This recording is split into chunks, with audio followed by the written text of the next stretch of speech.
Si pudiese diseñar un saxofón electrónico de bolsillo, esto, si no existe, lo tengo que hacer.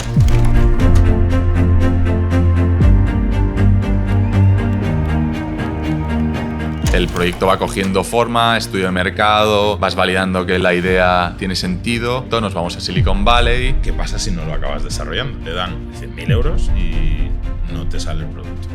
Pues la lian muy parda. La gente que trabaja con Amazon me dice que tiene unas devoluciones altísimas. Lo prostituye muchísimo más. Quizá estoy cometiendo un error no vendiéndolo en Amazon.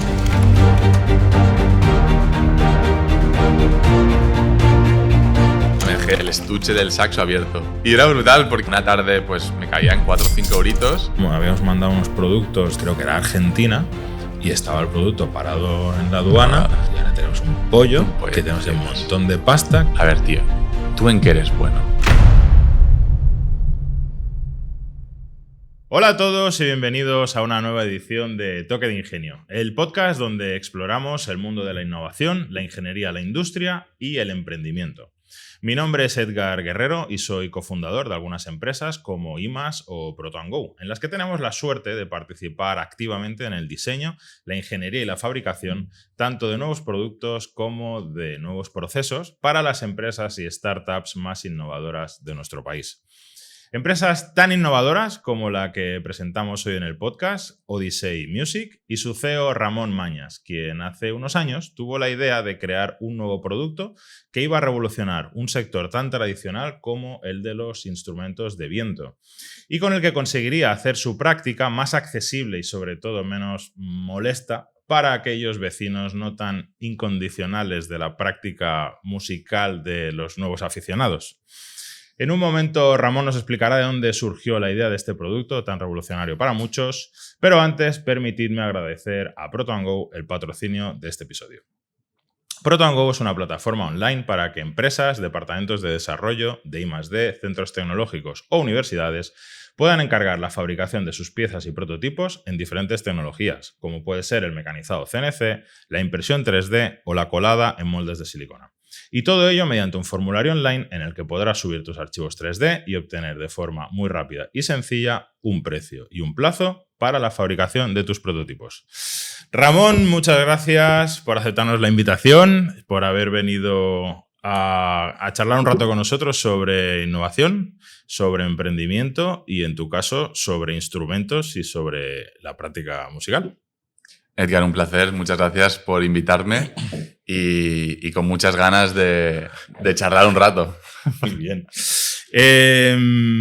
Antes de empezar, tengo que decir que Ramón y yo no nos conocíamos hasta hace un rato y él no lo sabe, pero yo fui una de las primeras personas, no de las primeras, pero sí que un grupo aventajado, un early adopter del producto que él desarrolló hace unos cuantos años, porque nosotros en esta empresa, dentro de nuestra innovación, tenemos una banda de rock.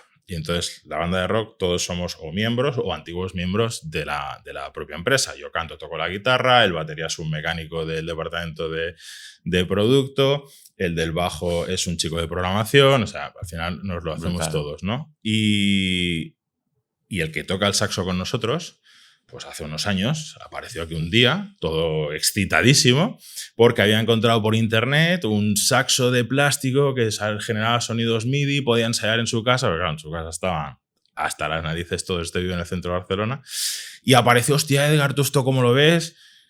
Y dije, yo lo veo de puta madre, habrá que probarlo, a ver qué tal es, pero así, según parece, guay. Total, que lo intentamos comprar y todavía no estaba a la venta, estaba en fase de desarrollo, no sé qué, tuvimos que esperar un tiempito, pero al final lo compró, que era el primer modelo que teníais.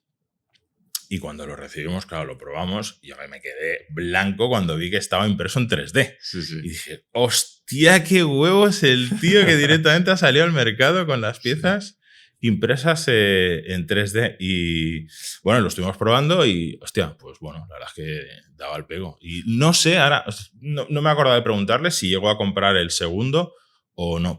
¿Cómo se llama él? Porque si es de los early adopters, quizá incluso le conozco. Porque al principio lo gestionaba todo yo. No sé, o sea, se llama Fer, yo le llamo Fer, pero no, vale. ¿Cómo se llama el apellido? No sé, es argentino. Vale. calvo y con barba. Luego te enseño una foto. Vale. O le pregunto cómo se llama el apellido. Hostia, no sé. Fer.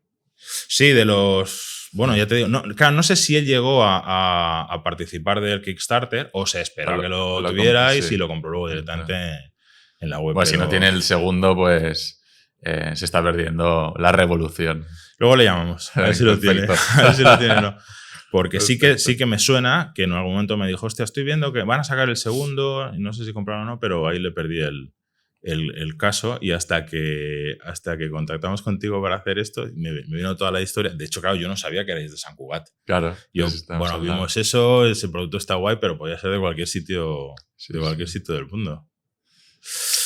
Bueno, pues oye, explicada la anecdotilla de que te conocía ya hace muchos años, para empezar la charla, ¿por qué no nos explicas antes de tu fase de emprendimiento, en el momento en el que decides meterte con esto, cuál era tu background?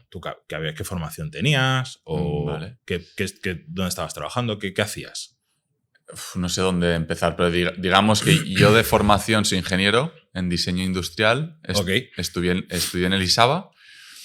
Mi pasión siempre ha sido el motor y la música, digamos, tenía esas dos inquietudes. Y por eso estudié diseño porque me flipaba el poder crear productos. Sí. Inicialmente, desde muy pequeño, digamos que yo quería ser diseñador de coches, de Fórmula 1, mecánico y todo esto. Luego fui transicionando más hacia la pasión por la música, el diseño de producto por la música, etc. Y entonces estudié esto en el ISABA. Monté una banda con un amigo también en la uni y digamos que yo cuando estaba estudiando yo pensaba que iba a ser una estrella de rock. Hombre, claro, como todos. Como todos, ¿no? Y luego pues teníamos un contrato de publishing con Sony. Teníamos nuestro manager, hacíamos nuestros bolos y tal, y funcionaba bastante bien, entonces yo me lo estaba creyendo, ¿sabes? Hicimos 2 álbums y justo cuando fuimos a sacar el segundo álbum, uno de los integrantes, que es Álvaro Soler, que ahora es súper conocido, Ajá, sí, pues... se independizó. Sí, y empezó un proyecto en paralelo y lo petó. Sí. Entonces, claro... Urban Lights, que era como se llama nuestro grupo, pues se quedó así un poco cojo. Dijimos, bueno, lo dejamos en stand-by para cuando vuelvas. Y nunca sucedió. Nunca pasó. Entonces, ¿Pero cantaba? Él era cantante, era el compositor, él era la estrella, ¿sabes? Pero siempre ha estado, digamos, en el backstage. Él tocaba, componía, tocaba el piano en la banda, componía y cantaba, pero su hermano era el lead singer, ¿sabes? Era el cantante principal, el frontman. Y él siempre está detrás y era el que lo hacía, el que creaba la magia. Y luego, pues, a veces alguna canción cantaba él y tal, y la gente se derretía y decía, ¡guau! Este tío que tiene, ¿no? Sí. Tiene un aura, tiene una energía, es uno de mis mejores amigos, yo le amo, es una persona muy inspiradora, aparte de un crack de la música. Y bueno, entonces, resumiendo un poco, se va un poco al carajo todo. Te quedaste huérfano. Me quedo huérfano y digo, ¿qué hago ahora? Entonces, sigo un poco mi instinto y digo, no, yo lo que tengo claro es que mi norte, o sea, mi norte es la música, es lo que me hace feliz. Y quiero seguir avanzando hacia esa dirección. Entonces, me voy a Berlín, o sea, acabo la carrera y tal, estoy 1 año trabajando en Grifols y digo, esto no es lo mío. No me aporta nada. El plasma no está hecho para estaba diseñando autoclaves, o sea, perdón, las bandejas, digamos, que entran en los autoclaves para desinfectar todo. Súper motivador. Súper guapo. Por suerte conocí a gente majísima en Grifols y aprendí un montón, pero no era lo que más me motivaba. Entonces dije, mi dirección es la música. Entonces me fui a Berlín a estudiar música, a estudiar composición, que era lo que estaba haciendo durante 2 años consecutivos de mi vida. me apasionaba, aprendí muchísimo de Álvaro y dije, no, quiero seguir formándome y entonces digo, ¿dónde me voy? Entonces hice un market research, habían 3 universidades, Berkeley en Boston, que es la número 1, pero vale como unos 70.000 euros al año, y dije, vale, esto no me lo puedo permitir y no soy suficientemente bueno para que me den una beca. 2, UK, habían ahí varias en Londres, muy guay. Fui a visitarlas y en una de ellas, en BIM, que es British and Irish Modern Music School, pues era de las mejores. Entonces fui ahí y tal, y justo abrían una nueva de esa misma universidad en Berlín. Entonces me dije, hostia, yo el inglés más o menos lo domino, o lo hablo decente, me voy a Alemania, me voy a Berlín a estudiar música en esa misma escuela, pero así aprendo alemán. Y entonces, pues me lanzo a la piscina, me cogen y me voy a vivir a Berlín. Y ahí pues estoy durante un año estudiando música y tal. Yo creo que ha sido de los años más felices de mi vida. Y también, pues al final te rodeas de apasionados y de frikis de la música como tú, todo el día haciendo música, conociendo, tocando con gente. Bueno, fue una pasada. El problema es que, digamos que yo había aprendido muchísimo in-house, o sea, con Álvaro, ese autodidacta y tal. Y luego cuando llegué ahí, pues me di cuenta un poco de que lo que me estaban enseñando en la universidad no... Era un poco rollo. Era un poco rollo, ¿sabes? Era muy lento, tal. Era el primer año de la universidad, entonces éramos un poco conejillos de indias. Entonces aprendía más de los alumnos, de mis compañeros, que de los profesores en sí. Y entonces yo me estaba pagando eso. Era una universidad privada, vivir fuera, no poder trabajar. Entonces me empecé a pulir los ahorros que tenía y no me compensaba mucho, o sea, era un Erasmus de puta madre, pero... O sea, tipo juerga, genial, ¿no? Todo eso bien, ahora lo que viene siendo... Pero a nivel formativo se quedaba un poco corto. Provechoso, regulín, ¿no? Sí. Y entonces, y un poco hilándolo con cómo acabo haciendo lo que hago ahora, decido aprender a tocar el saxo. Entonces me llevo un día... Yo tenía la pareja, Teresa, mi pareja, vivía en Barcelona, mi familia vivía en Barcelona, entonces yo cada mes máximo estaba cogiendo un avión. Y en una de esas veces que voy a visitar a la familia, recuerdo que mi primo había tocado el saxo. Vale. Entonces, yo creo que lo típico, en las comidas familiares y tal, pues Ramón, que se llama también como yo, alguna vez sacaba el saxo, intentaba tocar ahí, ¿sabes? Y yo decía, hostia, qué guay este instrumento, ¿sabes? Y se quedó ahí un poco en mi retina, es decir, algún día creo aprenderé a tocar el saxo. Y en uno de estos viajes, digo, no sé, hice ahí una conexión neuronal y dije, hostia, saxo, mi primo lo tocaba, voy a preguntarle a mi tía a ver si aún lo tiene, ¿no? El saxo alto típico, ¿no? El saxo alto Yamaha. Y que, sí, que era como de cuarta mano, o sea, ya lo compraron de segunda mano y cuando llegó a mí era pues de... Y entonces la llamo y le digo, oye, sí, que quiero aprender a tocar el saxo y creía recordar que vosotros teníais uno. Me dice, pues sí, no sé, hace como 15 años que está en el armario cogiendo polvo, no sé en qué estado está, pero vente te lo busco. Y te lo busco y te lo llevas. Entonces, pues nada, ahí me vuelvo con el saxo a Berlín de mi primo, empiezo a mirar vídeos en YouTube y tal, y me motivó muchísimo porque en muy poco tiempo estaba tocando. Digamos que yo tenía ya un cierto know-how, porque tocaba el piano. O sea, tú eres músico. Más o menos. Hombre, si te fuiste a Berlín a estudiar composición, eres músico, ¿no? Quería ser músico. Ingeniero y músico. Sí, más o menos. Y entonces, nada, al poco tiempo, con 4 vídeos, estaba tocándolo. Hay vídeos aún en Instagram que ves lo mal que tocaba, pero es esa chispa de decir, vale, si le meto horas, lo acabaré tocando bien, ¿sabes? Es un instrumento que que es sencillo cuando vienes de tocar el piano, que tienes 2 manos, que estás tocando 2 partituras a la vez y tal, y de repente te ponen que tienes que tocar acordes, la melodía, tal. De repente es un instrumento que solo puedes tocar notas, la melodía y ya está. Dices, coño, es muy sencillo, ¿no? Luego, obviamente, pues lo puedes llevar a... Sí. Sencillo hasta que lo progresas, ¿no? Exacto. Dices, hostia, pues igual no era tan... Exacto. Y nada, y entonces empiezo a tocarlo y vivía en un estudio muy pequeñito con 2 músicos más en Berlín.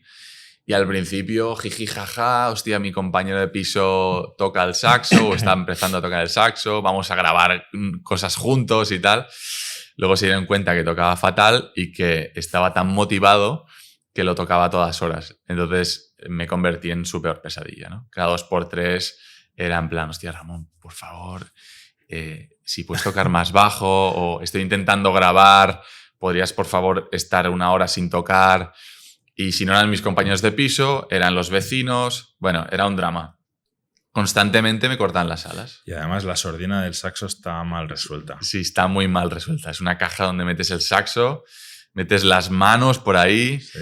Hay algunas notas que no suenan porque, claro, no sale el aire suficiente. Bueno, no te lo he dicho, pero mi hijo mayor, que ahora tiene 15 años, hizo hasta 5º de saxo. Hasta 5º.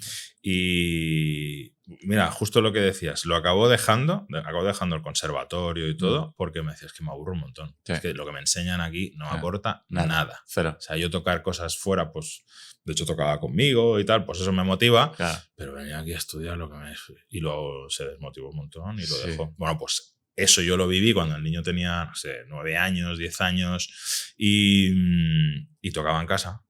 Y cogía su saxo y empezaba a meterle trapos en la... Madre mía. En la campana. Era atroz. Porque además recién novato, no era capaz de generar una nota afinada. Era fatal. O sea, sé perfectamente lo que me estás diciendo y me pongo en la piel de tus colegas y vecinos y sí, sé lo que es. Y bueno, y así al final, digamos que te van cortando las alas, tú estás súper motivado porque dices, joder... si pudiese practicar más mejoraría mucho más rápido, ¿sabes?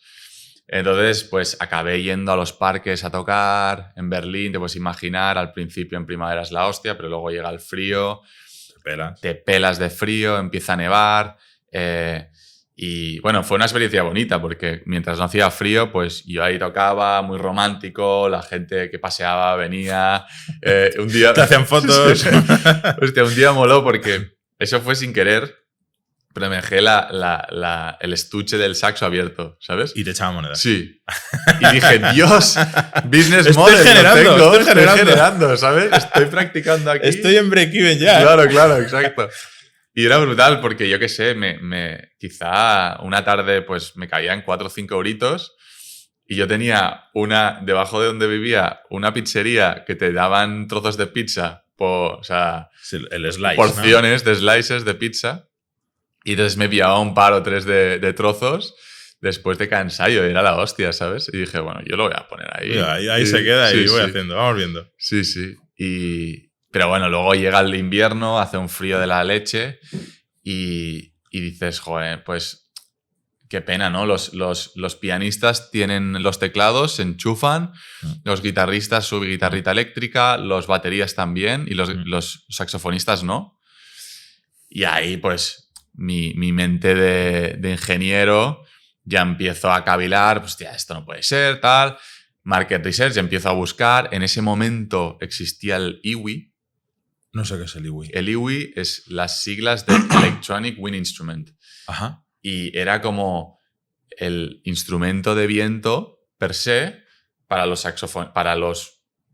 saxofonistas, cualquier que tocas... Que tiene las teclas una detrás de otra... Sí, tipo flauta. Correcto, ya. Con sensores táctiles, no tienen ni teclas. Mola mucho como instrumento para tocar porque tienes 8 octavas, tienes como un roller por detrás. Vale. Y puedes tocar un montón de... Es como un piano, digamos. Sí. Tienes muchísimo rango, pero es muy difícil de tocar. Es como un instrumento nuevo. Tienes que dedicarle mucho tiempo. Entonces, si tocas el saxo... y vas ahí y coges eso, no te sale. Entonces, en ese momento había muy poca cosa en el mercado y digo, hostia, y tengo que diseñar algo que me permita practicar en silencio desde donde quiera. Y entonces dije, vale, pues me hago O sea, inicialmente lo único que quería era un mini prototipo con 4 teclas en plan cutres que estuviesen más o menos ubicadas donde están ubicadas las teclas del saxo y que yo le pudiese conectar el móvil o algo que me generase sonido y poder practicar en silencio mientras viajaba. O sea, para mí era muy importante que fuese súper compacto porque viajaba mucho y me encanta viajar. Entonces, el otro problema que tenía yo era que, aparte de la práctica en silencio, cuando viajaba no me llevaba mi saxo porque era un coñazo. Tenías que pagar más, es un instrumento que pesa, que es delicado. Entonces, cuando viajaba, o me llevaba mi mochila con mis 4 cosas, con mi ropa y tal, y el saxo, o me llevaba solo una maleta y el saxo no me lo llevaba, ¿no? Claro. Entonces era un compromiso. Entonces, o me visto o toco. Exacto. Y muchas veces la prioridad es toco. Toco, obviamente. Y entonces me metía ahí 4 calzoncillos y tal en mi mochila, pero me llevaba como mi maleta de mano, era el saxo, ¿no? Y entonces digo, hostia, si pudiese diseñar un saxofón electrónico de bolsillo que lo metiese en mi mochila o en mi maleta y aparte pudiese estar las 2 horas de vuelo tocando y mejorando ahí la digitación y tal, esto, si no existe, lo tengo que hacer para mí. Y ahí empieza todo. Ahí empieza con una pura frustración de querer practicar y no poder en silencio y cuando viajaba. Y entonces digo, hostia, tengo que diseñar un saxofón de bolsillo electrónico. ¿Y lo hiciste? Surge. ¿Hiciste tu primer proto? Sí, y entonces digamos que Berlín lo dejo y me decido volver a Barcelona. Lo dejas por temas académicos. Sí, académicos. Esto no me acaba de aportar lo que esperaba. Y tema de pasta también. Se me está acabando los ahorros. Y entonces... Tocabas poco, macho. Tenías que ir más al parque, joder. Es que el problema era un patán, ¿sabes? Y entonces era un drama porque al final era... Si eres o sea, al final lo que tiene el problema de los músicos es que para poderte dedicar profesionalmente tienes que ser muy bueno. No sirve con ser más o menos. Hay que tener muchas cosas. Hay que ser muy bueno, exacto. conocer gente, tener suerte, estar en el sitio, muchísimas cosas. Y entonces ahí fue una reflexión que agradezco muchísimo a Álvaro, a este amigo que comentaba antes, ¿no? Que me dijo, a ver, tío, ¿tú en qué eres bueno?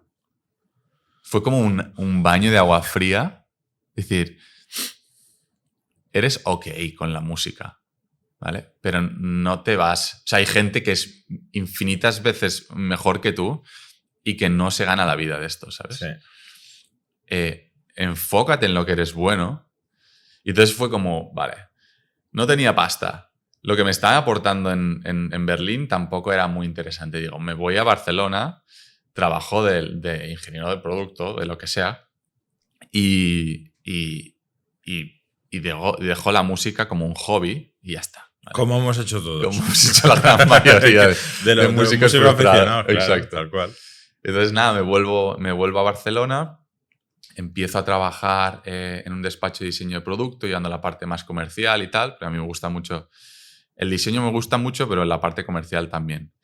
Y entonces, entro ahí y tal, estoy como un año y luego de ahí me voy a HP y empiezo a trabajar en HP en el departamento de impresión 3D, la parte también de desarrollo de negocio, ¿vale? O sea, la parte de ventas. Y entonces ahí se cruzan dos, o sea, hay una intersección entre estar 2 años en HP empapándome de cómo funciona la tecnología de impresión 3D, con ese virus que tenía de tengo que desarrollar este producto de saxofón electrónico y un programa que descubro, no sé por dónde, de Santander, que era un programa de innovación donde tú presentabas un proyecto y si te cogían, pues te daban formación durante 4 o 5 meses en cómo montar tu propio producto, tu empresa y tal. Entonces, yo estaba trabajando en HP, empiezo a desarrollar esta idea para mí, este prototipo del TravelSax, y luego pues me presento, me cogen en este programa que se llama Explorer del Grupo Santander, y luego pues nada, me cogen, digamos que en mis ratos libres, cuando acabo a las 7, 8 de la tarde de trabajar, me meto con este proyecto y en 5 meses, pues el proyecto va cogiendo forma, estudio de mercado, vas validando que la idea tiene sentido y acabo los 5 o 6 meses de formación, presento y ganamos el proyecto, nos vamos a Silicon Valley. Bueno, empieza a coger eso. O sea, el premio incluía formación y te mandaba te subvencionaban una estancia. Una estancia de 15 días en Silicon Valley, donde ibas a pichabas delante de inversores, ibas a Google, Facebook, en esa Meta, ¿no? En ese momento era Facebook. Ibas a visitar Airbnb, o sea, todas las grandes, con un montón de charlas de inspiración y tal, fue guapísimo. Y con un montón de emprendedores más de toda España, como los ganadores se iban ahí. Entonces yo dije, vale. Pero perdona, ahí ya tenías un proto que funcionara, tenías la idea, tenías un PowerPoint super molón. Ahí tenía un prototipo impreso en 3D, sin electrónica, sin nada. Era un concepto. ¿Vale? Tenía una botella, es que es una pena porque lo podía haber traído, pero ya os mandaré fotos si lo queréis editar y lo metéis ahí mientras. Pero era como una botella de Fonbella, impresa en 3D y ya está. Entonces yo siempre iba y picheaba delante de los inversores y tal y decía, esto es un saxo electrónico. La peña me miraba en plan, eso es una botella. Esto es una botella impresa en 3D. ¿Qué lo has hecho ahí? Lo has pintado. Que esto va a funcionar, no sé qué, tal. Os lo juro. Te lo prometo. Vale, ok. Cuando esto funcione, ya vienes. Sí. Mira, toma mi tarjeta, ya me llamas. Exacto. Y entonces, pues nada, un poco con la ingenuidad de montar algo sin tener ni idea, con el amor y la pasión que te hace remar y tirar hacia adelante, pues al final en 2019 previo a montar esto, decido testear si esta idea que tengo, que es la hostia, para mí, hay alguien que está dispuesto a pagar por ella. A pagar algo. Entonces digo, vale, hago un Kickstarter y monto un prototipo ya funcional, ¿vale? Y decido, y testeo a ver si la gente está dispuesta a pagar por ello. Entonces voy a hacer publicidad de Valentía Concia, que es uno de los referentes aquí en el territorio nacional de campañas de Kickstarter. Pues yo, típico, Market Research, ¿cómo montar una campaña de Kickstarter? Y el cabrón de Valentí tiene un buen SEO y te aparece ahí. Primero. Entonces yo pues le contacto y tal, y me dice, sí, tal, hostia, no te preocupes, esto lo montamos. Y él me ayudó mucho a entender cómo funcionaba esta plataforma, todos los pasos que tienes que hacer, y pues en 3-4 meses monto la campaña con el vídeo, el prototipo funcional, bla, bla, y lanzamos y funcionó bastante bien. Ramón, antes de seguir, como hay mucha gente que no lo debe saber, ¿por qué no aprovechas y nos explicas lo que es Kickstarter? Vale. Y cómo se hace, cómo se opta, cómo funciona. Vale. Kickstarter es una de las múltiples plataformas de crowdfunding, ¿vale? El crowdfunding lo que es básicamente un grupo de personas que son mecenas y quieren ser los early adopters, los primeros en tener algo disruptivo. Normalmente en estas plataformas se presenta producto físico. Un producto nuevo, disruptivo, y entonces lo que hace la gente es, en esta plataforma, tú tienes como un Facebook, digamos, ¿vale? Entonces tú entras y puedes mirar compañías, empresas que presentan productos, ideas, prototipos, y tú puedes financiarlos para que esta gente, para que estas empresas con tu dinero pueda llevar a cabo estos productos y lanzarlos al mercado. Entonces, tú lo que estás haciendo es dando un dinero, prepagando, precomprando un producto a un año vista, a veces, en nuestro caso incluso más, porque nos retrasamos, a cambio de, 1, ser los primeros, 2, tener un descuento importante y 3, pues aportar a la comunidad maker, ¿no? de creadores de hardware que, sí. A ver, hay una realidad para toda la gente que no esté metida en la historia, y es que cuando desarrollas una startup tienes como varias opciones, ¿no? Una es desarrollar un servicio, la venta de un servicio que puede estar vehiculado a partir de un software o de una app o de algo, dijéramos, digital, y luego está toda la parte de desarrollo de un hardware. Entonces, la parte del hardware, el problema que un hardware es, al final, es un producto físico. Todo el problema que tiene es que la inversión para llegar a tener unas primeras unidades es una locura. Es una locura. Cuando desarrollas un software o una app, tener un MVP, un producto mínimo viable, pues hasta hay aplicaciones, hay unos softwares, bueno, no code, ¿no? Que sí, casi sin saber programar, exacto. Pues eres capaz de tener una estructurita que más o menos cumple, eso lo presentas y es capaz de validar si al mercado le puede medio interesar tu idea, y por ahí pues sigues invirtiendo o lo abandonas y lo dejas ahí. Pero cuando quieres desarrollar el producto, la inversión inicial siempre es mucho más alta y es más complejo el reto de poder llegar a tener algo. Exacto. Entonces, el tema de Kickstarter, pues lo que hace al final es reúne a gente que está motivada porque ese producto exista en el mercado. Exacto. Son capaces de hacer una apuesta previa a que tú lo hagas, ponen un dinero, y en el caso de que cuando tú lo desarrollas, bueno, pues eso son los primeros en poderlo adquirir, y obtienen algún tipo de rédito en base a pues un descuento o lo que sea. Sí. Hay una pregunta que siempre pasa, es ¿qué pasa si no lo acabas desarrollando? Tú has presentado la campaña, lo has hecho, lo has publicado, te dan, no sé, 100.000 euros y dólares y no te sale el producto. ¿Qué pasa? Pues la lían muy parda. Hablando en plata. Muy, muy parda. Porque claro, lo que pasó en nuestro caso es campaña Kickstarter, en 2 horas llegamos a nuestro objetivo. ¿En 2 horas? En 2 horas. Hostia, guay. 25.000 euros. Y en un mes, que fue lo que duró la campaña, hicimos 100 y pico mil euros, 100.000 euros, más o menos. Hostia. Entonces fue una campaña de éxito en Kickstarter. Y sobre todo que fue 100% orgánica. O sea, no metimos ni un euro en publicidad ni nada. Entonces, en ese momento éramos 2 personas. Vale. Guillem y yo. 2 chavales jóvenes con 100.000 pavos en el banco, 224 clientes potenciales que nos habían dado su dinero.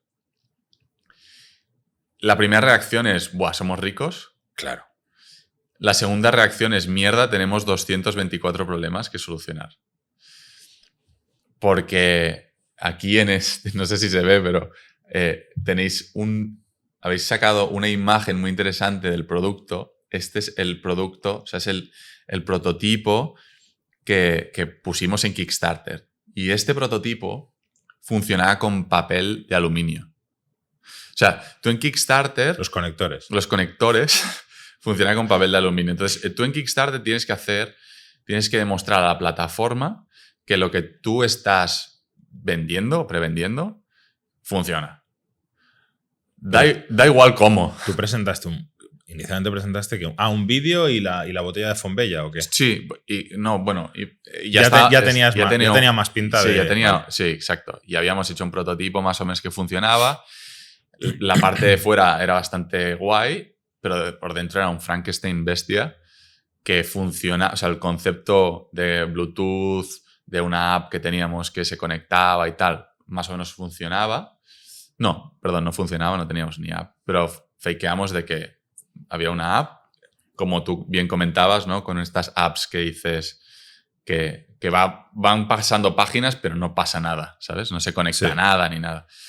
Y entonces, en ese momento teníamos un prototipo funcional, pero no era para nada industrializable. Teníamos unos retos muy bestias. Entonces, en ese momento dijimos, uno de los retos más grandes que teníamos era que las botones, que las teclas, se pareciesen a las de un saxo real. Era como uno de los objetivos del Travel Sax, que aparte nos diferenciaba de la competencia que había afuera. ¿Ya existía un producto previo? Sí, existía la gente de Roland, Bueno, Roland, claro. que son unas bestias. Un monstruo. Y tenían el Aerophone, que era el primer saxo electrónico. Era bastante más grande que el nuestro y la diferencia básica era que, aparte del tamaño, las teclas, lo suyo eran botones. Entonces tú tocabas botones, que más o menos estaban ubicados similares a las de un saxo. Pero nosotros queríamos que se pareciese muchísimo y entonces teníamos las teclas ubicadas, queríamos que estuviesen... La ubicación y el tacto de las teclas que fuese muy, muy similar al de un saxo real. Y ahí estaba uno de los primeros challenges que teníamos que solucionar. Contactamos a ciento y la madre aquí en España de proveedores de botones, de electrónica y tal, y es que no había manera de encontrar algo que se asemejase a lo que queríamos. Entonces dije, ¿dónde podemos encontrar esto? China.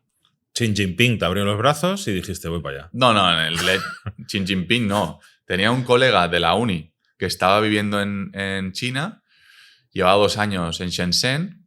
Ajá. Yo busqué, digo, Shenzhen es el sitio donde hay que ir. Es el sitio. Entonces, pues nada, le digo, oye Jordi, que necesito ir al mercado de la electrónica, Sí. necesito estar 15 días aquí buscando el puto botón que no encuentro en ningún lado de España. Ah, sí, vente, tal, no sé qué. Fue brutal. Nos pillamos, Guillem y yo, unos vuelos a Shenzhen y estuvimos 15 días visitando a proveedores, millones de pruebas y tal. Y flipaste en colores cuando viste aquello, ¿no? Dije, Dios, qué locura, ¿sabes? Aquí se hace todo, Se hace todo ahí. Sí. Entonces, por suerte, volvimos con la solución. Muy bien. Solución. Más o menos. Que luego fue un drama. Pero inicialmente volvimos con el check, ¿no? Me volví con no sé cuántos cientos de distintos botones para meterlos y probarlos en la electrónica que más o menos teníamos ya diseñada. Y bueno, lo validamos, nos vamos con Leitat a hacer unas pruebas de cuánto van a aguantar estos botones, unos ciclos de repetitividad.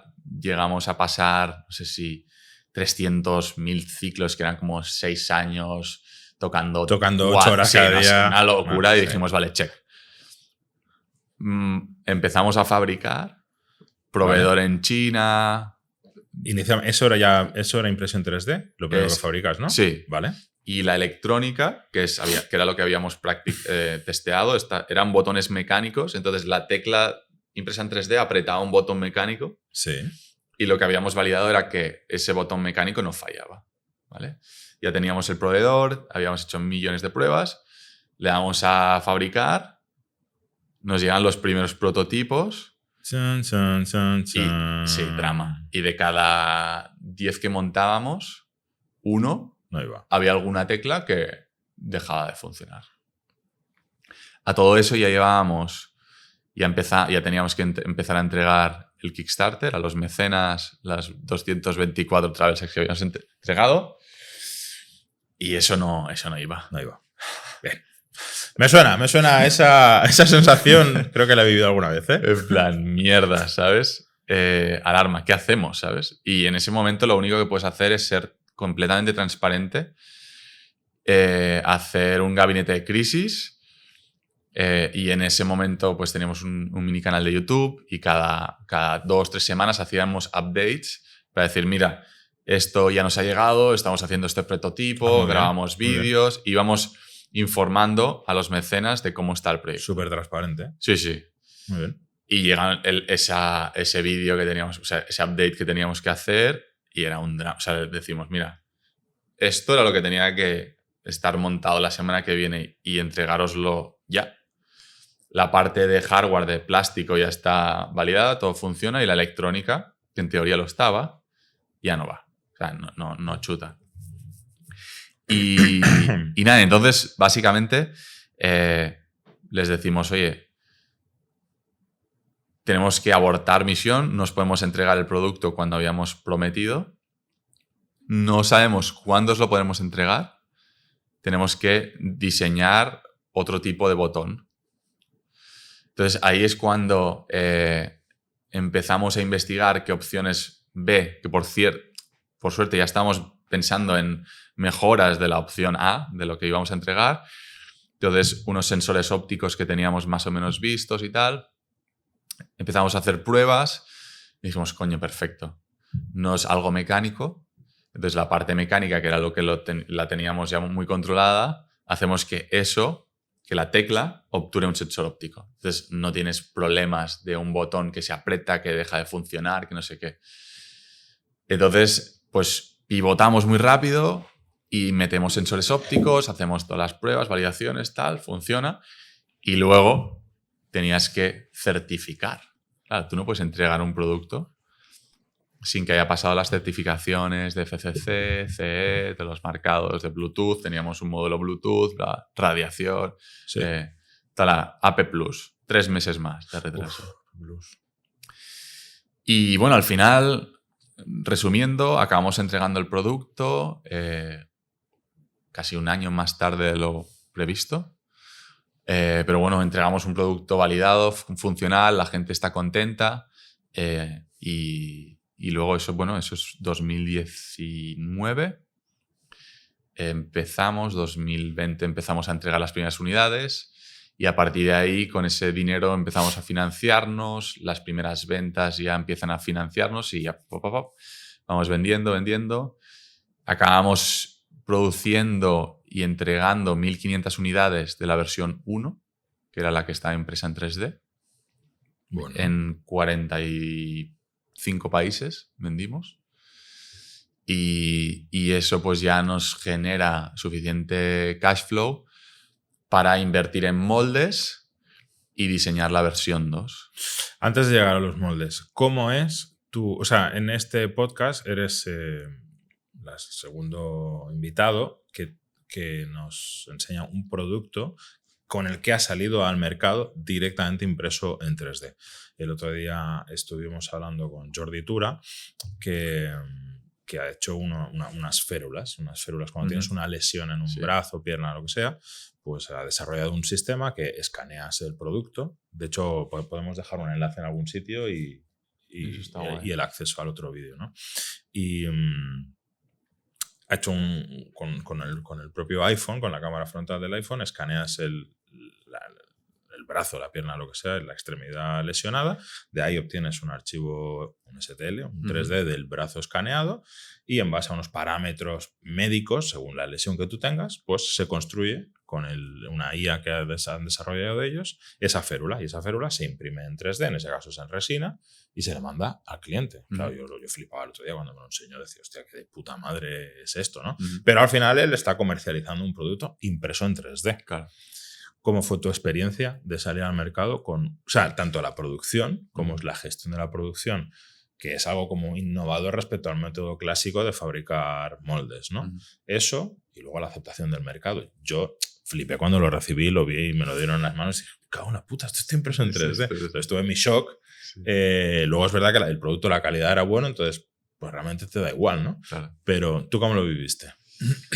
A ver, yo llevaba 2 años trabajando en HP vendiendo estas máquinas de impresión 3D que valen más de $500,000 de euros.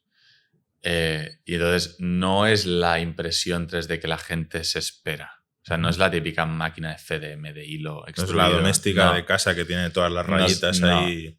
Entonces, es una máquina de impresión 3D de producción con una calidad muy buena. Imprime en poliamida. Es un plástico muy resistente.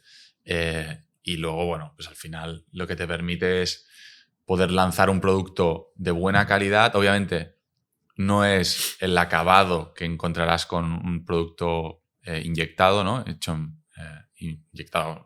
Hecho con moldes, sino que tiene una cierta rugosidad, ¿no? Entonces, yo en ese momento dominaba mucho el diseño para este tipo de tecnología y entonces le sacaba pues, el máximo provecho a esa... Tú sabías diseñar específicamente para luego imprimir en 3D de forma óptima, ¿no? Sí.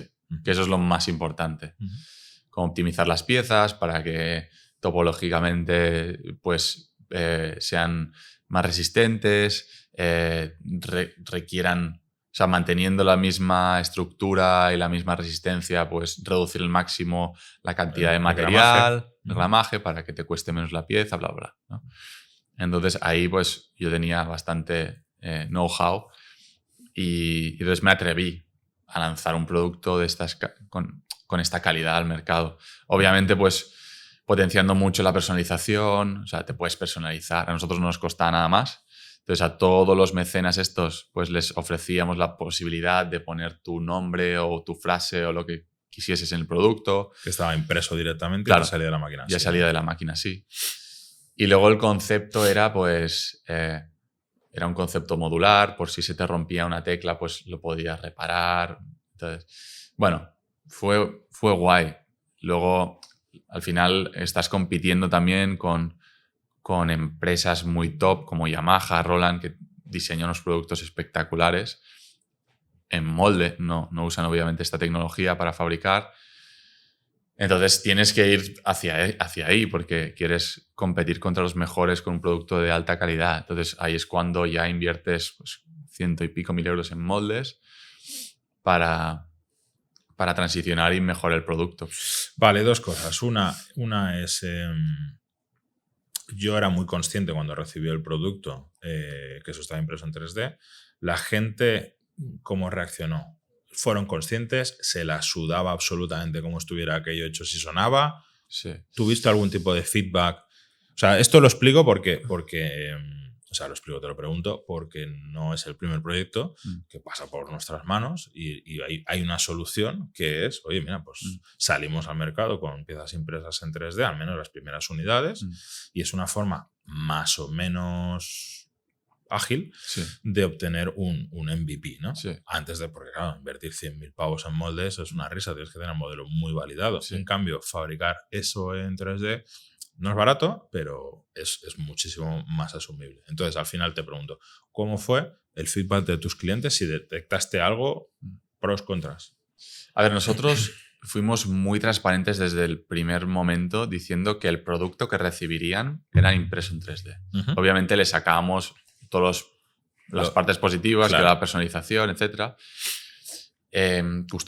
Customización. Entonces, digamos que siempre intentas mirar la parte positiva, ¿no? A lo que ofreces.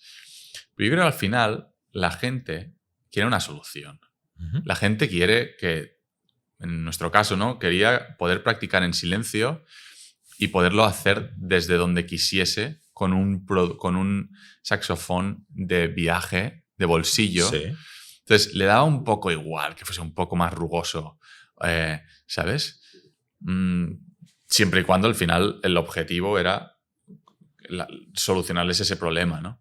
Entonces, yo creo que siempre y cuando seas transparente, no intentes venderle ¿no? Lo que no es a la gente, pues, ¿por qué no? ¿Sabes? Vale. Entonces, yo no lo vi como un hándicap. Vale. En nuestro caso. Entonces, cuando tomas la decisión de hacer el Travel Sax y cambias de tecnología, el 2, y cambias de tecnología, decides hacer moldes, ¿lo haces por costes? Sí, reducir costes. Claro, la inversión inicial es mucho mayor, pero luego la fabricación se reduce. Al final, la tecnología de impresión 3D está muy guay porque no te estocas prácticamente, pero el producto es muy caro. O sea, el producto es muy caro. Es muy caro. Entonces, para hacer una tirada pequeña es ok, validas, tal, pero a la que quieres un poco de rentabilidad y tal, pues los costes se te comen, ¿no? De hecho, esa es una de las, vamos a llamarle, promesas con las que la impresión 3D ha estado evolucionando durante muchos años, y es que llegaría un momento donde se podría llegar a sustituir la fabricación en moldes. De hecho, una de las campañas de marketing de HP en concreto era eso. Era, a partir de ahora vais a poder producir directamente con esto. Yo todas las veces que lo he intentado, se cumple lo que tú dices. Hombre, te sale para un puñado. Si para hacer una preserie, una presentación, un MVP, si quieres fabricar en... Hostia, a no ser que sea algo muy específico, muy concreto, al final hacer un molde sale más a cuenta. A ver, la magia de la impresión 3D es el no tener stock. O sea, ¿qué pasa? Que nosotros vamos transicionando hacia un modelo mucho más escalable y necesitamos tener stock. O sea, lo que nosotros necesitamos ahora es tener 3.000 unidades en stock, que es una locura de inversión, para que el equipo de ventas tenga stock a mansalva para poder colocar en distintas tiendas, hacer campañas potentes de marketing, bla, bla, bla, bla. Entonces, la producción en impresión 3D es factible, incluso para el modelo de negocio inicial que teníamos, encaja perfectamente, es no stock, todo reciclado, personalizado, bla, bla, pero cuando quieres... Sin inversión. Sí, sin inversión, pero cuando quieres realmente expandir, escalar el negocio, ahí ya pierde el sentido. Sí. Vale, bien. Ok, entonces desarrollas el TravelSax 2 en base a todo el feedback de todos los clientes. Espectacular. O sea, del TravelSax 1 vendes 1.500. 1.500 en 2 años o así, más o menos. ¿Cuánto tardas en desarrollar el tiempo del proyecto desde que te pones un poco en serio hasta que sales al mercado? 2 años y algo. 2 años y algo. Sí. Y el diseño es tuyo, Sí. ¿no? El diseño mecánico es tuyo y la electrónica te ayuda... O sea, yo empiezo con los prototipos, hago los primeros prototipos, incluso el que había en Kickstarter lo diseñé todo yo. La botella. No, la botella sí, la botella la diseñaba en HP, mientras en mis ratos libres por las tardes, cuando me iba de HP, pues me ponía a diseñar la botella. Pues ya el producto final que presenté en Kickstarter, que funcionaba y tal, lo diseñé yo. Luego la parte más, digamos, de el producto que sale al mercado, lo codiseño con Leitat. Maggi Galindo es un máquina, un crack. Me ayudó una barbaridad en el diseño para optimizar, ¿no?, la parte esta de diseño para impresión 3D, etc. Entonces, la parte de hardware la diseñamos entre Maggi y yo, y la parte de electrónica la diseña Guillem, que es el chico con el que empecé. Y nada, ya está. Muy bien. Unos 2 años y medio de desarrollo. Sí. No sabrás cuántos protos hiciste, ¿no? Tengo el museo de Odyssey, que no lo tengo. Una paneta entera de casa, ¿no? Sí, una barbaridad, no sé. ¿100? 100. O más, sí. Claro, porque no 100 productos finales, completos. Claro. Pero sí, una millonada de iteraciones, sí. El primer prototipo de todos fue la botella, o sea, el concepto de botella, ¿no? Esto será un saxo electrónico. Vale. Que las teclas eran chinchetas. Ajá. Y eran botones capacitativos. Entonces tú apretas la chincheta y eso, por diferencia de potencial, mandaba la señal a la electrónica y hacía de botón. Y eso ya funcionaba. La botella con chinchetas funcionaba. El primer prototipo funcional. Luego, cuando eso estaba validado, hice millones de solo la tecla. Del mecanismo de la tecla, cómo lo pondríamos, cómo se cliparía, si sería unitario, si sería modular de 3 teclas. Bueno, entonces ahí hubieron infinidades de cómo resolver esa parte. Y luego, pues, muchísimos más de cómo ensamblar esas dos, ¿no? Claro. Cómo meter todas esas teclas en ese espacio reducido y luego millones más de luego cómo metemos la electrónica ahí dentro, ¿sabes? 2 años y medio de proyecto, más de 100 prototipos, pero acabas vendiendo 1.500 unidades, que, joder, no está mal, ¿eh? Y entonces, con todo el feedback, desarrolláis el TravelSax 2. 2, sí. ¿Cómo es esto? Pues ahí metemos ya... Porque hacer moldes es otra película. Tiene ángulos de desmoldeo, tiene materiales, tienes... Entonces, yo, como O sea, yo como ingeniero de producto Uh-huh. sabía todo y no sabía de nada. Bueno, como todos los ingenieros. O sea, el que diga otra cosa miente. Exacto. Entonces, yo sabía que todo se podía hacer, tenía más o menos la idea de cómo lo iba a hacer, pero no tenía ni idea de cómo la electrónica no tenía ni zorra, la programación aún menos. Es más, yo acabé fichando a Guillem, Vale. porque fue durante 3 o 4 meses mi profe de programación. Yo inicialmente iba a aprender a programar Para hacerlo. para hacer eso. Y a los 3 o 4 meses dije, tío, estás loco. O sea, no tienes la capacidad, ni el tiempo, ni los recursos para aprender a hacer esto y que funcione más o menos, ¿sabes? Entonces le dije, oye, te pago, o sea, entras al equipo y te encargas tú de esto. Sí, vale, pum, check. Y luego pasó lo mismo un poco con la parte de diseño de producto industrializable. Llegó el momento de, oye, esto lo tenemos que hacer en serio, vamos a hacer moldes y como tú bien dices, el diseño de producto era cogerlo, tirarlo a la basura y empezar desde cero. Ángulos de esmoldeo, Rechupes, espesores, nervios, bla, bla, bla, bla, bla. Entonces ahí digo, vale, necesito a alguien que domine esto. Y entonces ficho a Agustí Riba, Ajá. que fue mi profe en el ISABA. Agustí Riba. Riba, sí. Vale. Y es también ingeniero de producto, con un montón de años de experiencia en el sector del diseño de producto, moldes, etc. Y entonces entra a trabajar en Odyssey Music con el objetivo de coger esto, el Travel Sax 1, y industrializarlo y diseñarlo todo para que... Y entonces a mí me flipa porque yo tengo una persona con mucha experiencia y yo sigo hands-on diseñando, pero ya no lo lidera él, digamos. Claro. Y entonces, pues sí, diseño de moldes, mejora de la electrónica, entonces ya entra también una... Claro, Guillem, digamos que... Creo que lo conozco a Guillem. ¿Eh? Digo, creo que conozco a Guillem, no, Agustí. Agustí, creo que lo conozco. segurísimo. Sí. Es una de también un referente también. Entonces, Guillem era un tipo joven, sin experiencia, un crack, súper espabilado, pero a nivel de diseño electrónica y tal, pues era un maker muy bueno, ¿sabes? Lo que pasa es que cuando esto va en serio, el conocimiento que tienes que tener para desarrollar un producto industrializable en serie, que no falle, etc., es unas características muy distintas. Entonces, ahí entra una ingeniería que nos empieza a ayudar con el desarrollo de toda esta nueva electrónica. Sí. Y nos va remendando todas las cagadas de diseño que hemos hecho nosotros, ¿no?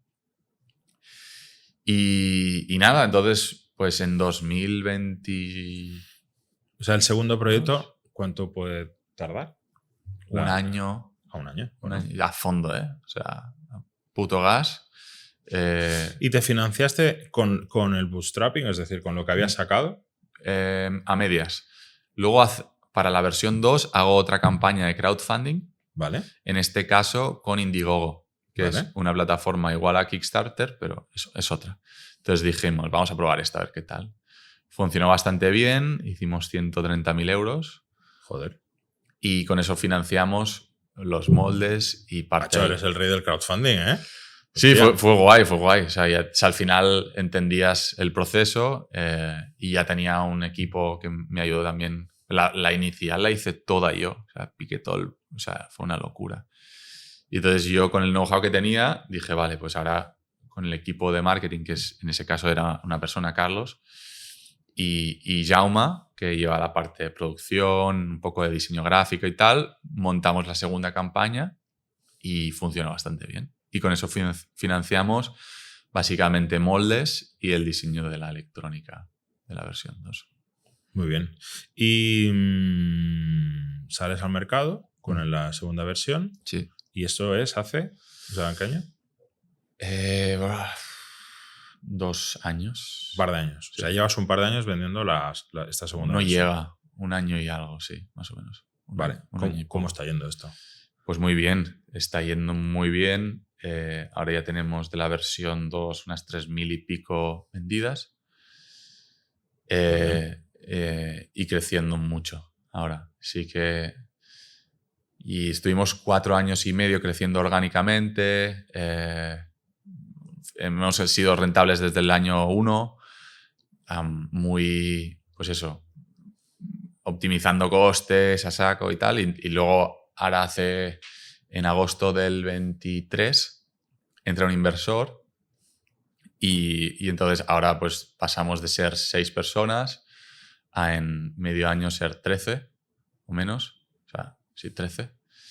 Y entonces, pues claro, muchísimos más recursos y ahora el reto aquí es cómo gestionar este crecimiento, no morir en el intento y seguir haciendo las cosas bien, o sea, aportando valor al cliente. Entonces ahora mismo pues estamos con muchos proyectos en paralelo. El inversor entra con el objetivo de crecer a saco, acelerar, internacionalizar y a saco crecer. Sí. O sea, al final lo que quería es poder tener dinero para invertir en marketing y dinero para tener stock, básicamente, y algo más de equipo. Entonces, con ese dinero que entra, lo invertimos en esto. Y, básicamente doblamos el equipo, nos estamos estocando bastante de producto para que el equipo de ventas pueda darle caña. ¿Y cómo es la estrategia de comercialización de esto?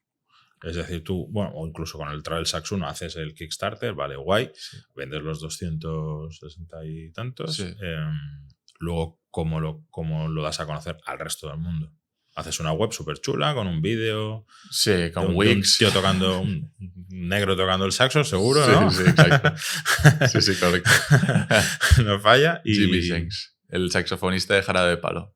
¿Ah, sí? Sí. Vale, que vive en Sant Cugat también. Hostia. Sí. Vale. Y nada, sí, básicamente nosotros montamos, o sea, nacemos online, crecemos online, todo B2C, o sea, venta directa cliente final a través de nuestra página web.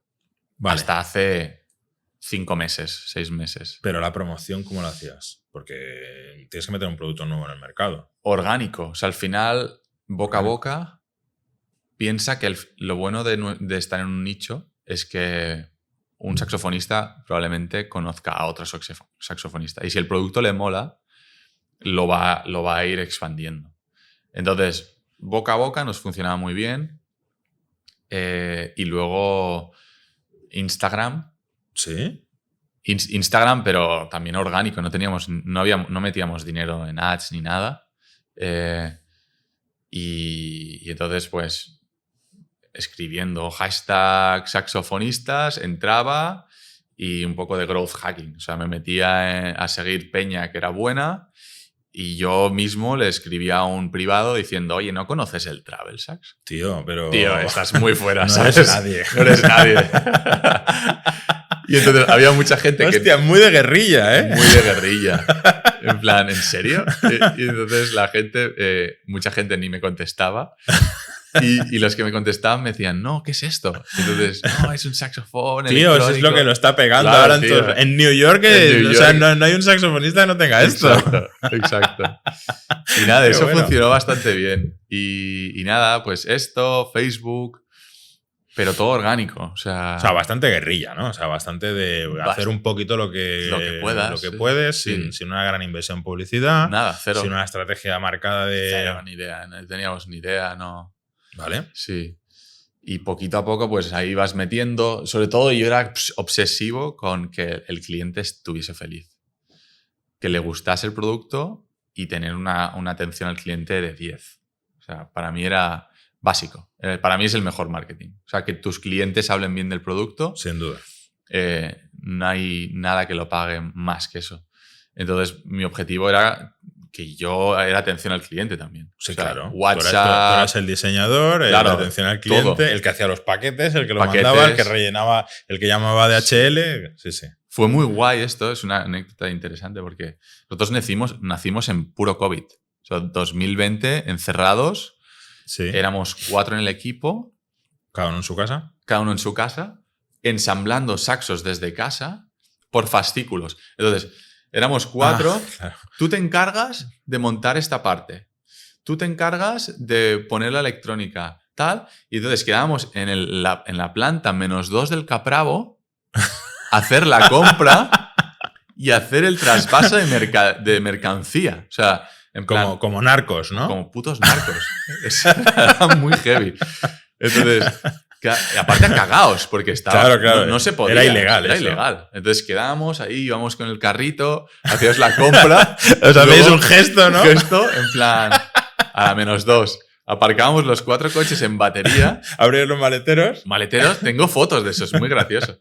Entonces, uno era el dealer de la electrónica. El dealer, sí, Sí, precisamente sí. el dealer. Oye, tal, necesito más placas de PCB madre. Oye, yo necesito más... ¿Qué tienes? ¿Qué tienes? Entonces, no, me he quedado sin cables. Oye, necesito tal. Entonces, cada uno hacía restock, montaba y a la semana... Entonces, y yo era el que, digamos, hacía el test final y empaquetaba. Entonces, yo vivía en un piso de 60 metros cuadrados con mi pareja y era o sea, literalmente... Cajas hasta el techo. Hasta el techo. Teníamos un techo muy alto, pues era como un dúplex semiabierto y no sé, el techo hacía como 4 metros. Entonces, habían cajas de más de 2 metros apiladas, optimizando el espacio ahí a muerte y todos, pues, yo los probaba, testeaba y venía UPS a llevarse los travel sacks y el pavo flipaba. En plan, se los sacaba por la terraza y tal, 4 o 5 al día, y claro...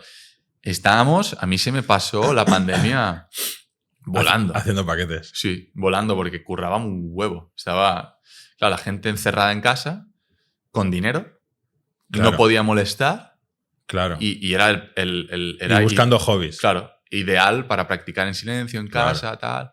Entonces vendimos bastante en la pandemia. Claro. Sí. No sé por qué te contaba esto. No sé, yo tampoco, pero hasta, Pero mola. Está bien. Está bien. Vale, y entonces con la nueva incorporación del inversor, que dices, voy a tener más pasta para para marketearlo diferente, ¿vas a cambiar la estrategia? Por ejemplo, ¿vas a vender en Amazon? No. No. ¿Por qué? Porque, aunque soy un usuario de Amazon... O sea, avezado, Amazon Fresh incluso compro, es un drama. Lo hacen demasiado bien esta gente. No porque... a ver, primero, ahora mismo no lo necesitamos, digamos. Tengo... El problema de Amazon es que te pone muy fácil el devolver el producto. Entonces... No lo he testeado, entonces no sé si funcionará bien o no. Quizá estoy cometiendo un error no vendiéndolo en Amazon, pero entiendo que por gente que trabaja con Amazon me dice que tiene unas devoluciones altísimas. La peña lo prueba y dice, a la mierda, no me interesa. Entonces nosotros ofrecemos devolución, 15 días de devolución, money back, 40, pero es que yo creo que el concepto de Amazon es... Esto lo prostituye muchísimo más. Entonces, Amazon de momento no. Uh-huh. Estrategia es venta con retails, o sea, potenciar el B2B. Que tiendas de música lo tengan. Pero al final lo que quiero es que la gente pueda ir a probarlo a la tienda de música de barrio. Entonces, el objetivo que tenemos ahora es meterlo en Thomann, como sea, ¿no? Thomann vendimos. Uh-huh. La versión 1 la vendimos y fue muy bien. Y ahora estamos en Thomann de Estados Unidos, que es Sweetwater, es la tienda más grande de Estados Unidos que vende online ahí. Y me interesa sobre todo tienda pequeña de barrio. Quiero un Travel Sacks mínimo en una tienda, la tienda más importante de cada capital en cada ciudad de Europa, de momento. Ahora estamos en Europa full. Aquí en Alfasoni ya tienes... No. ¿No tienes? No, bueno. Pero estamos en Saxon, que es la tienda por antonomasia de saxofonistas. Estamos en Adolf Sax en Madrid. Estamos en varias. Ahora en España tenemos 16 tiendas o algo así. Vale, entonces pasas un poco la estrategia, dejar de hacerlo solo online, Sí. ¿no? Y intentar buscarte unos Partners. distribuidores Sí, que acaben. sí. Hombre, la verdad es que el usuario lo pueda probar como todo, macho. Sí. Entonces, es curioso porque las tiendas que lo venden físicas, ayer estaba en Londres y fui a visitar Sax.co, que es la tienda más grande del mundo de saxos especializada, y lo venden ahí. Vale. Entonces, revisando las estadísticas con ellos, me decían un 76% de nuestras ventas es online. O sea, tenemos un rocket de tienda, tenemos un cohete de tienda en Londres y solo el 20 y pico % Vienen aquí a probarlo, ¿sabes? Entonces, como, hostia, ¿sabes? No sé si lo estoy haciendo bien. Pero bueno, yo creo... No sé, macho. El tiempo dirá. Ahora, de momento, quiero inundar las tiendas de todo el mundo con saxos electrónicos y a ver si funciona. Que la gente pueda ir ahí y probarlo. Mira, respecto a lo de Amazon, tengo un feedback, porque de toda la gente que ha pasado por aquí, hay uno que vende en Amazon y le pregunté, le hice la misma pregunta y me dijo, ni se te ocurra. Yeah. Ni se te ocurra. O sea, es que tengo varios de estos, ¿sabes? Sí, es lo peor del mundo. O sea, luego, porque él me explicaba, entras como en una rueda en la que ellos te deben mucho dinero, entonces, pues como que tienes que seguir colaborando con ellos, no te quieres salir porque también te da mucha imagen de marca. Y mucho volumen, probablemente. Tienes mucho volumen, pero los márgenes son una mierda y él llegaba a decir, yo creo que el día que lo calcule bien, pierdo pasta vendiendo en Amazon. Pues vaya. Sí. Pues mira, un punto más dentro de tu estrategia. Este en concreto, este invitado, su empresa vende bicicletas. Vale. Quizás no sé, la logística debe ser más compleja de una bicicleta que la cajita que vendes tú. Exacto. Y eso a lo mejor afecta mucho. No lo sé.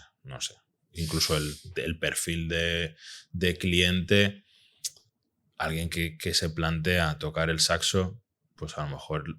O sea, no es una decisión impulsiva que has visto un producto. Ah, hostia, mira, lo quiero, lo pruebo y lo devuelvo, ¿no? Si te compras un instrumento es porque tienes ciertos sentimientos, ¿no? Sí, y exacto. le vas a mirar con más cariño, o al menos desde mi romanticismo yo lo veo así, ¿no? Que te va a costar más desprenderte y que es una decisión más madurada. Aprender a tocar el saxo, no me levanto por la mañana. Exacto. Pues ahora voy a tocar el saxo. Exacto. No suele ser. Exacto. Bueno, escucha una cosa. Aparte de expandir esto a tope de power, todo lo que puedas, ¿tenemos algún otro reto por delante en los próximos años? Muchos. Retos de gestionar un equipo, para mí es uno de los retos más importantes que tengo ahora mismo, en el cual, pues, bueno, son unos cracks, o sea, tengo un equipo espectacular, tengo una suerte inmensa del equipo que tengo y gracias al equipo estamos haciendo lo que estamos haciendo. Pero bueno, la gestión de las personas es siempre es un challenge. Luego, a nivel de diseño de producto, desarrollo de producto, tenemos 2 o 3 productos en el roadmap potentes. O sea, nuestro objetivo es digitalizar los instrumentos de viento. Viento de madera. El clarinete. Sí. De metal también. Todo. Sí. Pero... ¿Sí? Un challenge interesante. Claro, es que hay, yo no sé, la trompeta, por ejemplo, afecta mucho la posición de la boca para tocarlo, ¿no? Eso, simularlo ahí. Sí, ahí está. Es una movida. Es una movida. Y luego estamos súper enfocados en la parte formativa. O sea, ajá. Sí. ¿Algún tipo de academia online de saxo? Sí. O sea, un poco lo que queremos es evitar lo que le pasó a tu hijo, ¿sabes? Y que se rayara y dijera... Y lo que me pasó a mí cuando empecé con el piano a los 4 años en el conservatorio hasta los 16 tocando. No tiene sentido. O sea, a día de hoy la tecnología está a nuestro servicio y puedes hackear el proceso de aprendizaje, gamificarlo, que te enganche. Claro. Y aprender de una manera mucho más divertida, amena y mucho más óptima, ¿no? Entonces, este es nuestro objetivo. Queremos que la gente aprenda a tocar el saxofón usando tecnología. Y es un poco en lo que estamos también muy enfocados. Muy bien. Sí. Muy bien. ¿Tú podrías hacer una valoración de los años que que has enfrentado como emprendedor y saber decir pues, las cosas buenas, las malas o las lecciones aprendidas que te has podido llevar de estos años? Yo siempre digo, cuando me preguntan esto, siempre digo que me preguntan, ¿lo volverías a hacer? Ok. Entonces, mi respuesta es sí. Y creo que al final, la ingenuidad es lo que hace que tú te lances a la piscina porque no tienes ni puta idea, hablando en plan, perdón, no sé si esto... No lo van a ver, niños. Le metéis un pip. Pero no tienes ni idea de lo duro que es. Entonces, es muy romántico, todo el mundo dice, oh, emprendedor, no sé qué, tal. Y si más o menos te va bien como a nosotros, pues es bonito, es precioso. Pero claro, lo bueno es que te vas encontrando con tantos retos durante ¿no? Y antes hablábamos de que es un reto, ¿no? ¿Qué es un reto? Es un marrón. Son marrones, al final, ¿no? Vamos a llamarle por su nombre, ¿no? Un Sí, reto es un marrón. Son marrones, pero lo bueno es que son marrones semanales. O sea, ahora que sé, tuvimos uno muy gordo que era, por ejemplo, que las teclas de colores, o sea, aquí tengo un Travel Sax con todos los posibles colores que hay, ¿no? Que ofrecemos. No los ofrecemos así, pero los ofrecemos o todo amarillo o todo verde, ¿no? Pues hicimos el desarrollo de producto y el desarrollo de producto normalmente lo haces dentro de casa, de una oficina, no lo haces fuera al sol. Entonces, tú desarrollas un producto, lo testeas, lo validas dentro de casa. Entonces, llega el momento en el que lo vas a vender y se te ocurre tocar al sol. Ajá. Y el producto no funciona. Hostia. Otro reto muy heavy, ¿sabes? En la versión 2 de crowdfunding que hicimos. Entonces, retos como este... Ah, por los sensores ópticos. Correcto. Hostia. Entonces, haces pruebas y lo que te das cuenta, en este caso, era que las teclas de colores, aunque son opacas, son mucho más... o sea, dejan pasar los rayos un poco translúcidas. Ultravioletas, que son los que afectan... los infrarrojos, los que afectan a nuestros sensores ópticos. Pues teníamos 600 Travel Sax montados con todas las teclas puestas a punto de poner la electrónica y mandar, y llega la primera electrónica para hacer una prueba y claro, fuimos avanzando, tenía 6 personas montando teclas y dije, como no tengo la electrónica aún, voy montando teclas, cuando llegue la electrónica y mando. Llega la electrónica, empiezo a hacer las pruebas y nosotros teníamos una claraboya en el estudio, en mi mesa tengo una claraboya encima. Entonces, llega la electrónica, lo monto, empiezo a hacer pruebas y de repente había algunas teclas random que me fallaban. Entonces, yo le dije, tenía a Guillem detrás, en otra parte del estudio, donde no tenía luz. Entonces le digo, oye, que este no va. Míratelo, enchúfalo, mételo en el ordenador y testea a ver qué sensor está fallando. Se lo daba y le funcionaba perfectamente. Me lo devolvía. Y así 4 veces. Le digo, what the fuck, ¿qué mierda está pasando? Y iluminación divina, nunca mejor dicho, dije, hostia, no me lo creo. La luz. Que le esté afectando. O sea, este rayo de luz que tengo aquí yo encima de mi mesa y que él no tiene, esté afectando los sensores ópticos. Entonces, salgo a la calle, 3 del mediodía, solana padre. No va ninguna tecla. Ni una tecla. Digo, Dios. Vale, ¿y ahora qué hacemos? Empezamos con Tucker. A pintar tecla a tecla. Tenemos 23 teclas cada saxo.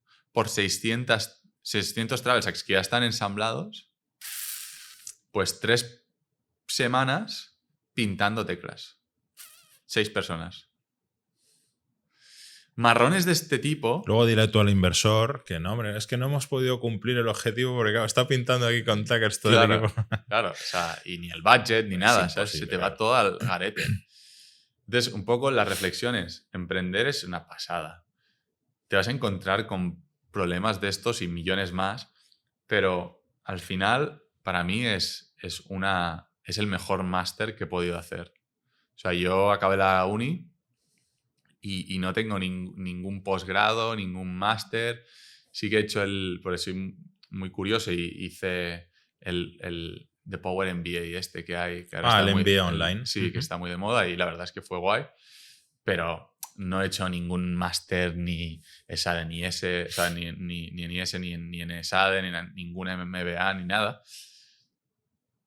Pero montar una empresa desde cero, hasta ahora mismo tenemos 13 personas, lanzar 2 productos al mercado con todos los retos que supone, etcétera, pues es una locura. Y creces constantemente, estás en tu zona de no confort, fuera de confort, siempre fuera de confort constantemente cada día. Entonces, a nivel personal, creces una barbaridad. Entonces, un poco la reflexión sería,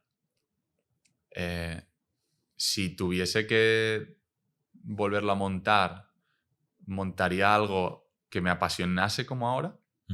Si no, no lo monto. O sea, hacer business montar algo simplemente por...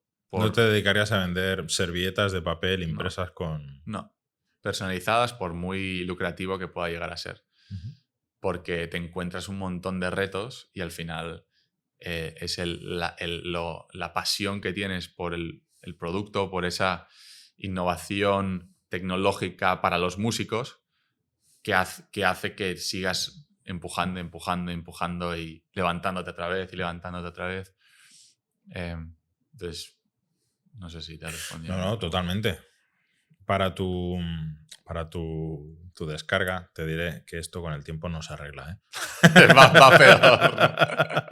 No se arregla, macho. Mira que nosotros ya lo tenemos todo bastante. Nosotros en la empresa somos como, no sé, casi 80. Sí. Y está bastante estructurado. Y hay departamentos, organizan todo. Tenemos mucho bagaje, está todo tal. Pero de vez en cuando te encuentras con movidas. El otro día me decían, la semana pasada, que habíamos mandado unos productos de un cliente nuestro que montamos nosotros, pero que desde aquí se sirve la logística para nuestro cliente. Y se había hecho una exportación, creo que era Argentina, y estaba el producto parado en la aduana porque resulta que no se puede exportar el producto en concreto, no sé qué. Y ahora tenemos un pollo que tenemos un montón de pasta, que ahora que tendremos que mandar a un tío a Argentina a ver cómo recupera eso. Bueno, una movida. O sea, que pasan los años y no... Lo siento, pero no se te va a arreglar la historia. Vas a seguir sufriendo. Pero bueno, oye, lo importante es hacerlo con ilusión. Sí. Yo también lo he dicho siempre, hostia, macho. Nosotros cuando montamos esta empresa lo hicimos precisamente porque queríamos trabajar en algo que nos motivara. Claro. O sea, yo soy ingeniero industrial. Yo acabé la carrera y todos los trabajos que me ofrecían, hostia, trabajar en la banca, en seguros, en una consultora, hostia, es que no me motiva nada. Y yo en mi caso en concreto, yo pasé de ser becario a empresario directamente. Sí. Monté la empresa que realmente yo quería dedicarme. Es verdad que tuve toda la suerte del mundo de que al final ha funcionado, porque la probabilidad de pegarme una hostia con 24 años que tenía era de 10 sobre 10. Tuve la suerte, pero es verdad que después de todos estos años, si realmente no nos hubiéramos dedicado a algo que nos apasionaba, que nos gustaba, que todos los días era un reto de verdad, no un marrón, sino un reto de decir, hostia, qué guay poder desarrollar esto. Incluso yo tengo un sentimiento de amplitud absoluta cuando voy con mi familia, con mis hijos por la calle y digo, oye, eso se ha fabricado, eso se ha diseñado ni más. O el Corte Inglés, vas al Corte Inglés, hostia, mira, ese producto se ha diseñado ni más. O brutal. Esto se ha hecho ni más. Esto, hostia, es muy pro, ¿eh? Eso compensa muchas horas muchas noches de insomnio, muchos marrones, mucho todo. Sí, total. No, a mí yo soy yo ya os conocía, o sea, no te conocía a ti en persona, pero obviamente erais una referencia de ingeniería y de diseño industrial aquí en la zona de Barcelona, etc. Entonces tenéis mi mayor respeto porque es una locura. Sí. Claro, porque al final, tú te has enfrentado a ese pollo. Entonces, esto multiplicado por... Claro, todos nuestros proyectos son un pollo uno detrás de otro. Sí. Todos. Es brutal. Pero bueno, oye, escucha, pollo muchas veces es bien. Eso es guay, claro. sí. Vale, pues escucha, para ir acabando nuestra charla súper interesante, me ha gustado un montón.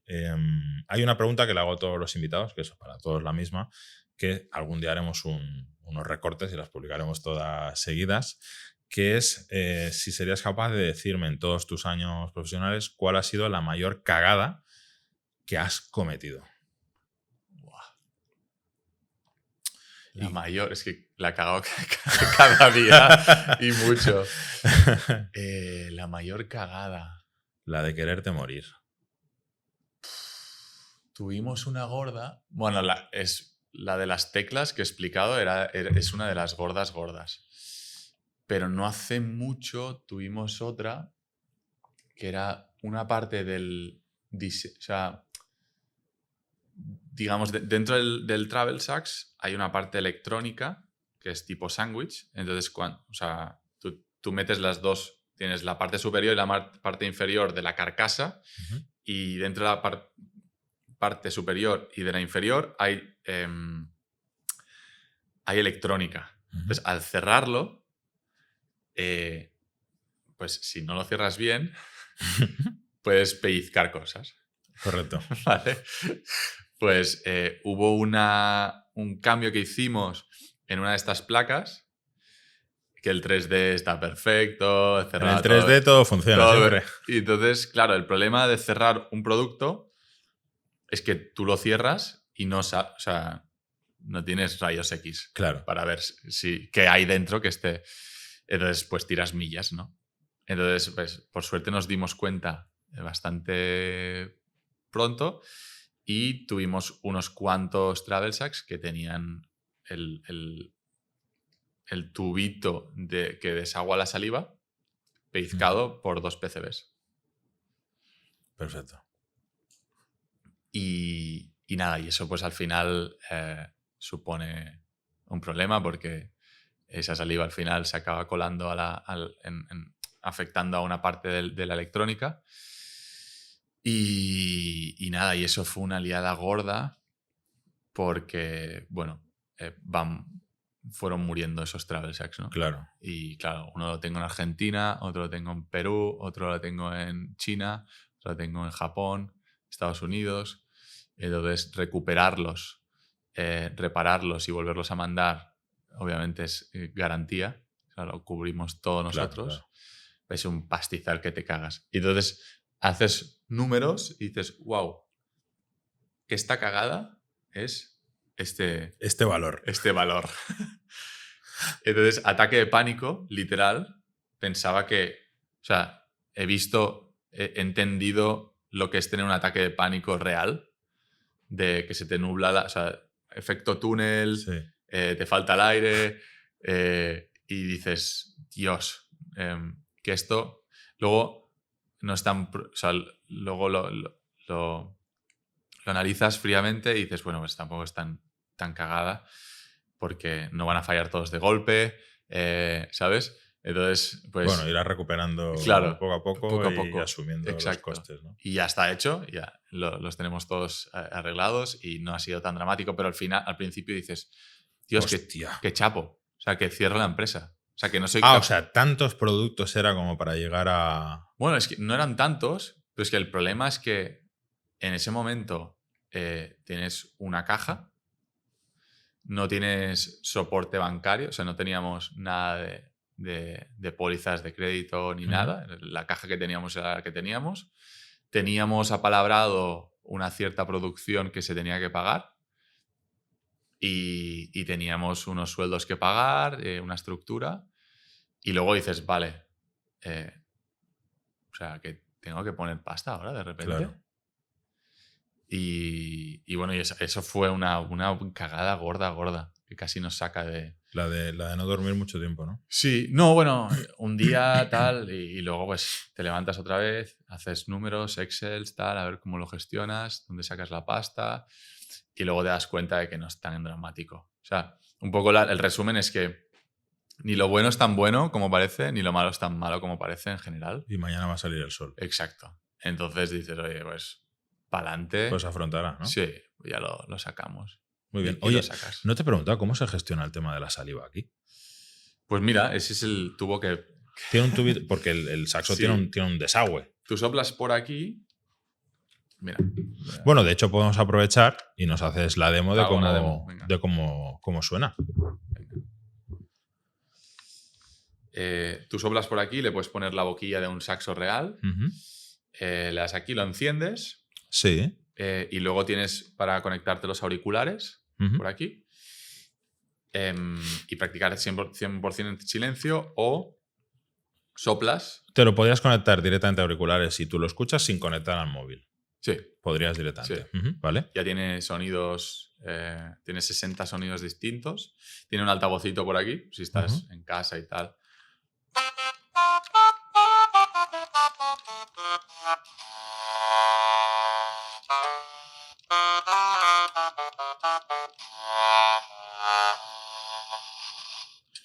Entonces, tenemos una aplicación. Muy bien. Entonces, básicamente hace de mando a distancia. O sea, le das a estas dos teclas, se enciende el Bluetooth y se empareja con la aplicación móvil, que está aquí.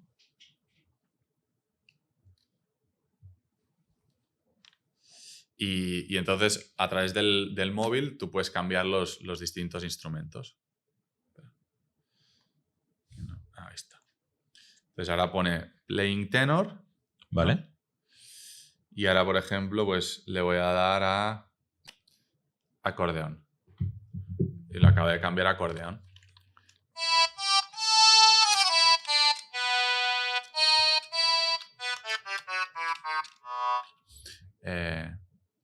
Church organ.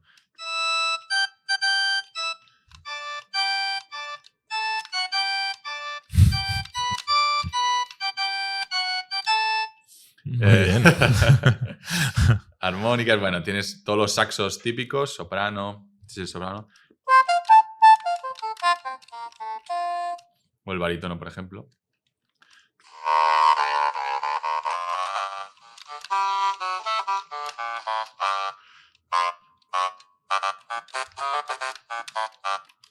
Etcétera.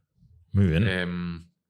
Te puedes grabar, puedes incluso aprender lo básico. A ¿Y través de la puedes aplicación. tocar encima de otra melodía? De Sí. una música. Sí, por ejemplo. Porque el saxo, uno de los. Como instrumento, per se, una de las cosas que tienes que o tocas con alguien más o tocar Claro. tú solo, ¿no? Lo que mola es que lo puedes conectar por Bluetooth al móvil.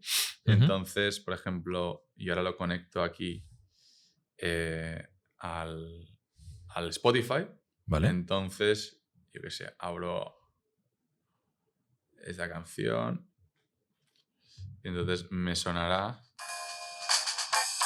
esta canción por aquí, como altavoz Bluetooth.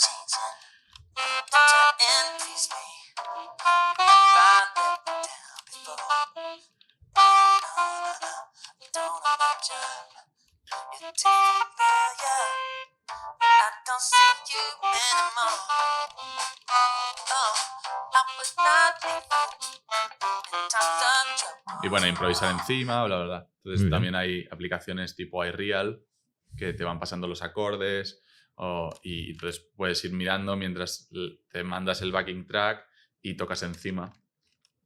Eso es un feature muy chulo, una de las Está bien. de las cosas que Muy tiene chulo. que molan bastante. Sí. Y luego, bueno, lo guay es también si te conectas los auriculares, la calidad de sonido es mucho Claro, mejor. claro. Y puedes practicar en silencio. Ese es un poco el concepto. Sí. Muy bien, muy chulo. Pues, oye, muchísimas gracias por haber venido a enseñarnos el Travel Sax. La verdad es que bueno, yo ya lo conocí hace mucho tiempo, pero está muy bien. Es una de esas innovaciones que dices, joder, macho, esto está muy bien, este producto está bien pensado.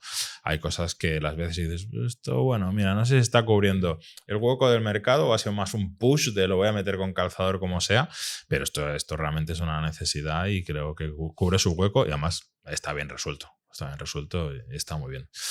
Escucha, voy a aprovechar para regalarte un obsequio de nuestro patrocinador, Proton Go, que es unos auriculares inalámbricos. Vale. Qué guay, que van por muchísimas Bluetooth, así que capaz que los puedas conectar también Qué guay. al Travel Sax Brutal. y escucharte tocar. Qué chido. Muchísimas gracias. Muchísimas gracias a ti. Veremos cómo evoluciona esto y la Academia de Saxofonistas o como lo tengas planteado hacer y nos veremos en un tiempo a ver cómo va todo. Genial, Edgar. Gracias. Venga, gracias a ti.